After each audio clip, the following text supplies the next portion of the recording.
एक बार की बात है। एक गांव में एक किसान रहता था। उस किसान को जानवर पालने का बहुत शौक था। उसके पास पहले से ही बहुत सारी भैंसें थी जिनका दूध बेचकर वो अपना घर चलाया करता था। तो एक दिन उस किसान ने एक खरगोश और एक बंदर को भी अपने घर में पाल लिया। अब काफी दिन गुजरने के बाद उस किसान ने उस खरगोश और बंदर के साथ खेलने का सोचा। उस किसान ने अपने खेत में बहुत सारे छोटे छोटे गड्ढे कर दिए और फिर उन गड्ढों पर मिट्टी डालकर उन गड्ढों को बंद कर दिया और किसी एक गड्ढे में उस किसान ने एक गाजर को छुपा दिया। अब उस किसान ने खरगोश और बंदर को उस गाजर को ढूंढने के लिए कहा। खरगोश बहुत ही कॉन्फिडेंट था और उसे अपने आप पर बहुत विश्वास था।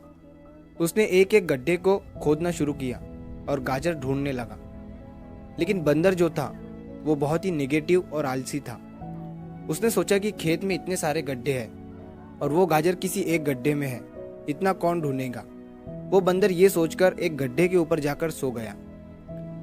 अब उधर खरगोश अपनी पूरी मेहनत से गाजर ढूंढ रहा था। एक एक करके खरगोश ने सारे गड्ढे देख लिए, लेकिन उसे किसी भी गड्ढे में गाजर नहीं मिली। सिर्फ एक गड्ढा बाकी रह गया था जिसके ऊपर बंदर सो रहा था।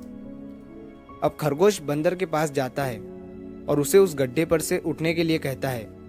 जैसे ही बंदर उस गड्ढे पर से उठता है, खरगोश गड्ढा खोद कर गाजर बाहर निकाल लेता है और अपने मालिक को ले जाकर दे देता है।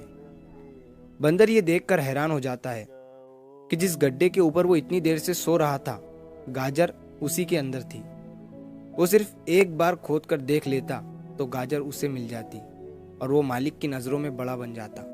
यही सोचकर वो अपने किए पर पछता रहा था।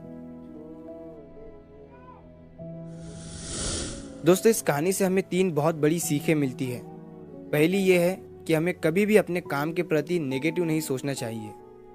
जैसे उस बंदर ने सोचा कि इतने सारे गड्ढे हैं और गाजर किस गड्ढे में है पता नहीं। यही सोचकर उसने उस काम को अपने लिए बड़ा बना दिया।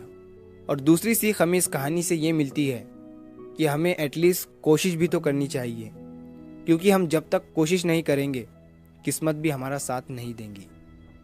अगर वो बंदर जिस गड्ढे पर सोया हुआ था वहां से ही गाजर को ढूंढना शुरू करता तो उसे गाजर मिल जाती, लेकिन उसने कोशिश ही नहीं किया।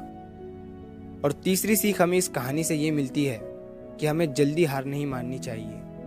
अब हमें नहीं पता कि हमें अपने काम में कौन से साल में कामयाबी मिलेंगी। वो 2025 हो सकता है, 2030 हो सकता है या 2032 भी हो सकता है, लेकिन हमें कामयाबी तभी मिलेंगी जब हम पॉजिटिव सोच के साथ कोशिश करते रहेंगे और हार नहीं मानेंगे।